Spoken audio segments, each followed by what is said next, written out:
Let me start with a word that has been everywhere lately: tariff. You have heard it on the news. You have seen it argued about on social media. Politicians talk about it like it is either the best idea in American history or the beginning of economic collapse, depending on which channel you are watching.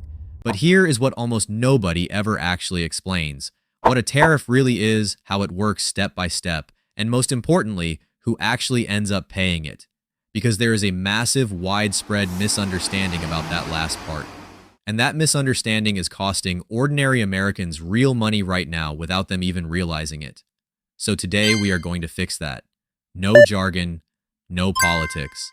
Just the clearest possible explanation of one of the most important economic tools being used in the world right now. Let us start from scratch. A tariff is a tax. That is it. That is all it is. But it is a specific kind of tax, a tax on things that are imported from other countries. So when a company in America buys a product made in, say, China and ships it to the United States, the US government charges that company a percentage of the product's value as a fee at the border. That fee is the tariff. If there is a 25% tariff on a product that costs $100, the American company pays $25 to the government on top of the $100 they paid for the product. Simple enough. Now here is the question that changes everything. Where does that extra $25 actually come from? Who really pays it? Because the way tariffs are usually discussed in the news makes it sound like the foreign country is writing the check. You have probably heard something like, "We are charging China a 25% tariff." That framing makes it sound like China is paying America $25 on every $100 product. But that is not what happens. Not even close. Here is what actually happens step by step. A factory in China makes a product. An American company buys it and imports it.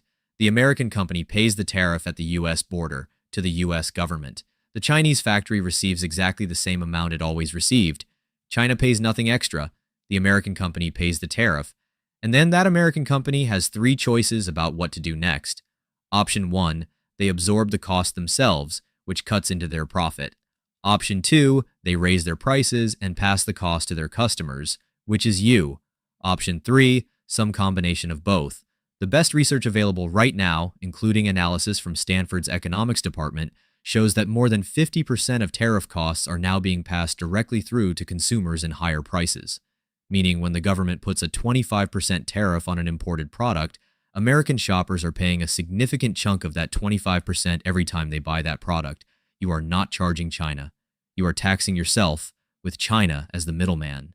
Now let us talk about the scale of what is happening right now, because the numbers are genuinely striking. At the start of 2025, the average effective tariff rate on US imports, meaning the actual average tax collected across all imported goods, was about 2.1%. That is the baseline America had been operating at for years. Through a series of executive orders and trade actions, that rate climbed to approximately 11.7% as of January 2026. That is the highest average tariff rate the United States has carried in nearly 90 years. To put that in human terms, the U.S. imports roughly $3.3 trillion worth of goods every year. At 11.7%, that is close to $390 billion in annual tariff costs, sitting somewhere in the supply chain, being absorbed by companies, passed to consumers, or both. Goldman Sachs, one of the largest banks in the world, estimated that these tariffs will push inflation up by an additional 1% in the first half of 2026 alone, just from price pass-through. And that 1% is on top of the inflation that was already present before the tariffs began. The Conference Board, which tracks consumer confidence, reported in March 2026 that inflation expectations among American consumers surged to their highest level since August 2025. People can feel something happening to prices. They just do not always know why. And it is about to get worse in a very specific area that will affect almost everyone. The Trump administration has signaled that tariffs on pharmaceuticals, meaning medicine, could rise toward 200% by mid to late 2026. 200%. To understand what that means, think about what happens to a medication that currently costs $100 to import. A 200% tariff adds $200 in tax to that import cost. The pharmaceutical company buying that medication now pays $300 instead of $100. And they will not absorb $200 in extra cost quietly. That cost goes somewhere. Either it gets passed to the patient buying the medication, to the insurance company covering it, or to the government program paying for it.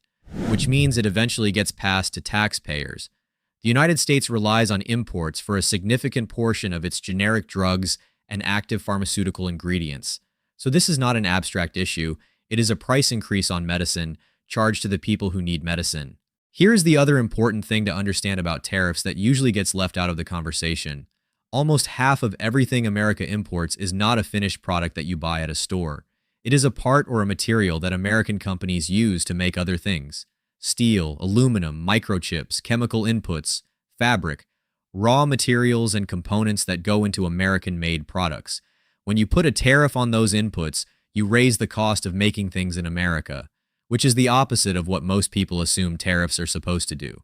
The goal is often described as protecting American manufacturing, but when American manufacturers have to pay more for the imported parts they need to build their products, their costs go up too. Stanford's economic policy team specifically pointed this out. Roughly half of U.S. imports are inputs into domestic production. Tariffs on those inputs make American-made products more expensive, not less. The sectors that get hurt are not just importers. They are American factories, American farms using imported equipment, and American consumers buying goods made with imported components. So why does any government use tariffs at all? Because they are not completely without purpose. A narrow, targeted tariff on a specific industry where a foreign country is genuinely cheating, dumping products below cost to destroy American competitors, can be a legitimate tool, and tariff revenue does go to the government, which collected about $80 billion from tariffs in fiscal 2025. But broad, sweeping tariffs applied to almost everything from almost everywhere, at the highest rates in 90 years, function less like a surgical tool and more like a general tax increase, one that nobody voted on, one that does not show up on your receipt as a line item, and one where the bill lands on whoever can least afford to push back, which is usually the end consumer. Here's the uncomfortable truth that cuts through all the political noise. Tariffs are not free. Somebody always pays, and the argument is really just about who pays, how much, and whether the reason for the tax is worth the cost. Right now, the average American household is estimated to be paying hundreds to over $1,000 more per year as a result of the current tariff environment, in higher prices on electronics, clothing, food, cars, and soon possibly medicine. So the question I want you to answer in the comments is this. Now that you understand exactly how tariffs work and who actually pays them, do you think the current tariff policy is worth the cost? Or do you think there is a smarter way to handle trade? Because this is a debate where the facts actually matter, and most people have been arguing without them.